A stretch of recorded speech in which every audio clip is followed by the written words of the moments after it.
2 तारखेला निवडणूक होणार होती, परंतु रडीचा डाव खेळून ती 20 दिवस निवडणूक पुढे ढकलली आणि 20 तारखेला आता मतदान आहे। यापूर्वी अंबरनाथमध्ये शिंदे साहेबांच्या 2 सभा झाल्या होत्या।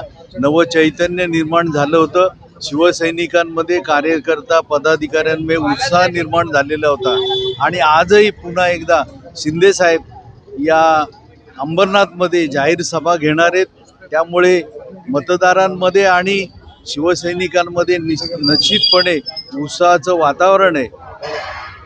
जे आत्तापर्यंत शिंदे साहेबांनी ज्या ज्या ठिकाणी अशा प्रकारचे प्रयत्न केले त्या ठिकाणी निश्चितपणे यश आलेलं आहे आणि गेले 25 वर्ष अंबरनाथकरांनी शिवसेनेला साथ दिलेली आहे। तशीच साथ याही वेळेला अंबरनाथकर निश्चितपणे देतील।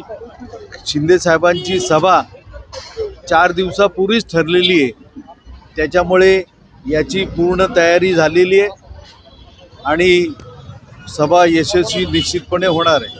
काल मुख्यमंत्री त्यांनाच धडकी होती की सभा घ्यायची की नाही, म्हणून तारीख मिळत नव्हती।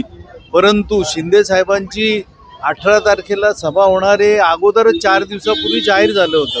त्याच्यामुळे एकमेकांना उत्तर देण्याचा प्रश्न येत नाही। त्यांनी पण वक्तव्य करत असताना कोणावर टीका केलेली नाही आहे। जर टीका झाली असती तर आम्ही समर्थ होतो उत्तर द्यायला। शिंदे साहेब अंबरनाथकरांना काही वेगळं देऊ शकतात का आजच्या सभेमध्ये? शिंदे साहेबांचा अजेंडाच मुळी विकास आहे आणि जे बोलले ते करून दाखवलेले आहे आणि निश्चितपणे या अंबरनाथ शहराच्या अधिक विकासासाठी शिंदे साहेब चालना देतील।